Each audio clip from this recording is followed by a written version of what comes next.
తక్కువ అని మేము కూడా అనగలమని అతను మాట్లాడాడు. అలాగే ఇంకా వరుసగా జనసేన నాయకులు అందరూ మాట్లాడుతున్నారు. లోకేష్‌కి సమాధానంగా వైసీపీ వాళ్ళు కూడా ఆహ్, పవన్ కళ్యాణ్‌కి మెజారిటీ ఎక్కువ కాబట్టి అతను విమర్శించకూడదనేది ఇదేం పిచ్చి లాజిక్కు. అట్లా అనుకుంటే చంద్రబాబు 2014, 2019, 2024లో కూడా జగన్ కంటే తక్కువే మెజారిటీ వచ్చింది. 2024లో చంద్రబాబుకి 48,006 ఓట్లొచ్చాయి. మరి చంద్రబాబు జగన్‌ని కూడా విమర్శించే హక్కు లేదు కదా! అలాగా అనుకుంటే అని వాళ్ళు మాట్లాడారు. సో, ఒక్కసారిగా రాజకీయాలు అక్కడ వేడెక్కినట్టుగా మనకు అర్థమవుతుంది. హ్మ్. ఆహ్, ఎందుకంటే పవన్ కళ్యాణ్‌ని ఆహ్, జగన్ ఇప్పటివరకు గట్టిగా ఎక్కడ మాట్లాడలేదు.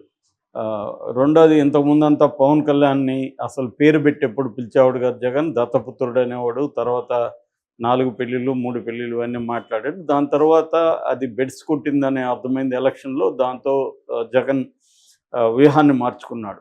అయితే ఇప్పుడు జగన్ మాట్లాడడం పవన్ కళ్యాణ్‌ని ఆ రకంగా మాట్లాడడం ఖచ్చితంగా జగన్ అసహనాన్ని, ఫ్రస్ట్రేషన్‌ని తెలియజేస్తుంది. హ్మ్. ఎందుకంటే అతని మీద అన్ని వైపుల నుంచి విమర్శలొస్తున్నాయి. అసెంబ్లీకి వెళ్ళకపోవడానికి ప్రజల నుంచి కూడా విమర్శలొస్తుంది. నాయకులు కూడా వైసీపీ నాయకులు కూడా చెప్తున్నారు. మనం అసెంబ్లీకి వెళ్ళకపోతే మన మీద నెగెటివ్ ఇదొస్తది జనంలో. మనం వెళ్ళి ఒకవేళ అవమానాలు అదైతే గురయ్యి బయటకొస్తే అప్పుడు పోరాడి బయటకొచ్చామన్న ఇదుంటది. ప్రజల కోసం అవమానాలు ఎదుర్కొన్నాం అన్న సింపతి ప్రజల్లో వస్తుంది. ఇప్పుడు మనం వెళ్ళకపోతే మనకి ఆహ్, ప్రజల్లో వ్యతిరేకత వస్తుంది అనేది చెప్పినా కూడా జగన్ వినట్లేదు. హ్మ్. పైగా అతనికి ఏం చేయాలో కూడా తెలీదు. ఎందుకంటే కోర్టులో కూడా అతను వేసిన పిటిషను అసలు అర్హత ఉందా లేదా అనే దగ్గర ఆగిపోయిందని సాక్షాత్తు స్పీకర్ అయ్యన్న పాత్రుడే చెప్తున్నాడు. రెండోది అయ్యన్న పాత్రుడు జగన్‌కి ఒక రకమైన స్వీట్ వార్నింగ్ కూడా ఇచ్చాడు. అంటే నేను ఇప్పటివరకు నువ్వు చేసిన తప్పులు, ఈ లెటర్‌లో నువ్వు వాడిన భాష, బయట మీరు చేసే ప్రచారం దీన్నంతా క్షమిస్తున్నాను. కానీ ఇది మళ్ళీ మళ్ళీ రిపీట్ అవుతా ఉంటే నేను క్షమించనని కూడా ఆయన రూలింగ్ కూడా ఇచ్చాడు. హ్మ్. సో, ఆ స్థాయిలో అంటే వాళ్ళు లీగల్‌గా ప్రొసీడ్ అవుతున్నారు. తర్వాత పొలిటికల్‌గా జగన్ మీద ఈ క్యాంపెయిన్ జగన్ అసెంబ్లీకి రావడానికి భయపడుతున్నాడని క్యాంపెయిన్ స్టార్ట్ చేశారు. సో, ఈ కాంటెక్స్‌లో జగన్ ఏందంటే ముందు నువ్వు వెనక్కి పోయేలాగా జగన్ పరిస్థితి. అసెంబ్లీకెళ్ళి తనని 5 ఏళ్ల పాటు తిట్టిన ఇద్దరు వ్యక్తులు speaker and deputy speaker. Chandrababu అది కూడా ప్లాన్డ్‌గా చేసినట్టే అనిపిస్తది. హ్మ్. అలాంటి వాళ్ళు ముందు ఇతను కూర్చొని మాట్లాడలేడు. ఎందుకంటే ఖచ్చితంగా ఇతన్ని మాట్లాడినెవరు చాలా నీచంగా అటాక్ చేస్తారు. సో, దానికి జగన్ రెడీగా లేడు. అట్లని వెళ్ళకపోతే జగన్‌కి విమర్శలున్నాయి. టెక్నికల్‌గా అంటే ఒకరోజు ఎళ్ళొచ్చాడు. అది తేలాల్సుంది. అది చెల్లదని వీళ్ళంటారు కూటమి నాయకులు. అంటే గవర్నర్ సమావేశానికి హాజరైతే అది అయినట్టు కాదు అని వీళ్ళంటారు. హాజరు అయినట్టు కాకపోతే హాజరు రిజిస్టర్ ఎందుకు పెట్టారు మీరని వీళ్ళంటారు. అది తేలాల్సుంది. సో, జగన్‌కి ఇట్లా కోర్టులో ఆ పిటిషను ఇది కాలేదు. ఇటు ప్రజల్లో వ్యతిరేకత వస్తుంది. మూడోదేందంటే ఆహ్, అందరూ గూడా ఈ ఇష్యూనే హైలైట్ చేస్తున్నారు పొలిటికల్‌గా గూడా. హ్మ్.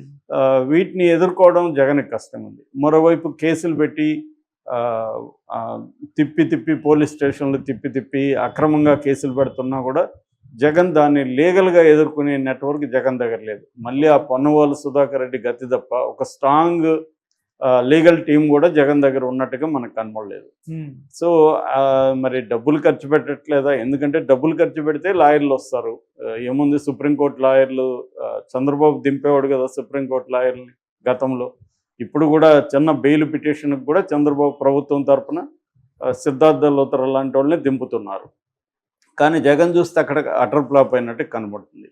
అంటే ఇవన్నీ అంటే నిజానికి ఈ 9 నెలల్లో ప్రభుత్వ వ్యతిరేకత బలంగానే వచ్చింది. కానీ దాన్ని క్యాష్ చేసుకొని జగన్ గట్టిగా ఇక్కడే ఉండి నిరంతరం ప్రజల మధ్యలో ఉండి చేయడంలో ఫెయిల్ అవుతుంది.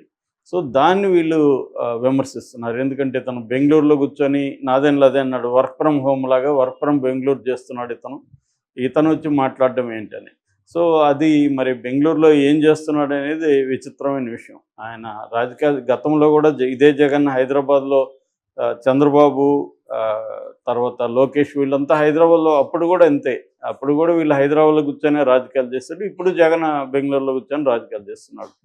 ఇంకా కరోనా టైంలో అయితే అసలు వీళ్ళు ముగ్గురు కూడా పవన్ కళ్యాణ్ కానీ, చంద్రబాబు కానీ, లోకేష్ కానీ ఇక్కడే ఉన్నారు. పవన్ కళ్యాణ్ అయితే ఇంకా వీకెండ్ పొలిటీషియన్ అనే పేరు కూడా ఇచ్చారు ఆయనకి. సో అంటే నిజానికి ప్రతిపక్ష నాయకులు ప్రజల తరఫున గట్టిగా ఉండి ఫైట్ చేయాల్సిన అవసరం ఉంది. కానీ ఇప్పుడు ఏమైపోయిందంటే ముందు 2-3 ఏళ్ళు సైలెంట్గా ఉండి లాస్ట్ 2 ఏళ్ళు గట్టిగా 2 ఏళ్ళు లేదా లాస్ట్ 1 ఇయర్ గట్టిగా ఫైట్ చేసి చాలు అన్న ఇదైపోయింది. అంటే రాజకీయాలు ఎట్లా మారిపోయాయంటే పీపుల్ సెంట్రిక్ పాలిటిక్స్ అనేది పక్కకి వెళ్ళి వీళ్ళ వ్యూహాలు తాము గెలవాలంటే ఏం చేయాలి అన్న ఆ వ్యూహం ప్రకారమే అందరూ కూడా అన్ని పొలిటికల్ పార్టీలు కూడా పనిచేస్తున్నాయి. సో అందువల్ల వాళ్ళకి ఇప్పుడు చంద్రబాబుకి ఏముంటుంది, ఫస్ట్ ఈ పథకాలు ఈగిపోయినా ఇప్పుడు 1 ఇయర్ నెట్టేశారు, దాంతో చాలా డబ్బులు మిగిలిపోయింది. నెక్స్ట్ ఇయర్ నుంచి అప్పుడప్పుడు కొన్ని ఇవ్వడం, అప్పుడప్పుడు కొన్ని ఎగ్గొట్టడం, ఇలా చేసుకుని లాస్ట్ 1 ఇయర్ జనాలకు వరాలు ఇచ్చి ఇంకా నేను ఎక్కువ వరాలు ఇస్తానని చెప్తే నమ్ముతారనేది చంద్రబాబుకున్న ప్లాను. జగన్కి ఏంది ఇప్పుడు ఏదో అలా సర్వైవల్ గేమ్లో ఉన్నాడు జగన్. అంటే ముందు అసలు పార్టీ బతుకుండాలి, తను జైలుకి వెళ్లకుండా ఉండాలి, ఈ సర్వైవల్ గేమ్ ఆడుతూ మనం ఇంకా చివరి 1 ఇయర్ వరకు కానీ పార్టీ అండ్ తాను జైలుకి వెళ్లకుండా ఉంటే అప్పుడు చూసుకుందాంలే, అప్పటి వరకు సర్వైవల్ గేమ్ ఆడదాం అన్నట్టుగా జగన్ ఉన్నాడు. సో ఈ దీంట్లో ఏంటంటే అప్పుడప్పుడు వాళ్ళు చెప్పినట్టుగా, లోకేష్ చెప్పినట్టుగా బెంగళూరు నుంచి రావడం, కొన్ని విమర్శలు చేయడం, పథకాల అమలు కాలేదని చెప్పడం, రైతుల సమస్యలు అని చెప్పడం, వెళ్ళిపోవడం, ఇది జరుగుతుంది. దీనివల్ల వైసీపీలో కూడా విపరీతమైన అసంతృప్తి పెరిగిపోతుంది. ఎందుకంటే ఇప్పుడు ముఖ్యంగా పోసాని వంశీ విషయంలో జగన్ ఏమీ చేయలేకపోతున్నాడు అనేది ప్రధానంగా ఉంది. అంటే లీగల్ బ్యాటిల్ చేయాలి, పొలిటికల్ బ్యాటిల్ చేయాలి. ఈ 2 ఫ్రంట్లో కూడా జగన్ ఫెయిల్యూర్ క్లియర్గా కనిపిస్తుంది. రెండోది పవన్ కళ్యాణ్ అన్న ఉద్దేశం ఏంటంటే, పవన్ కళ్యాణ్ కావాలని జర్మనీకి వెళ్ళిపోమని లేదు. పవన్ కళ్యాణ్ కూడా మీడియా అడిగింది.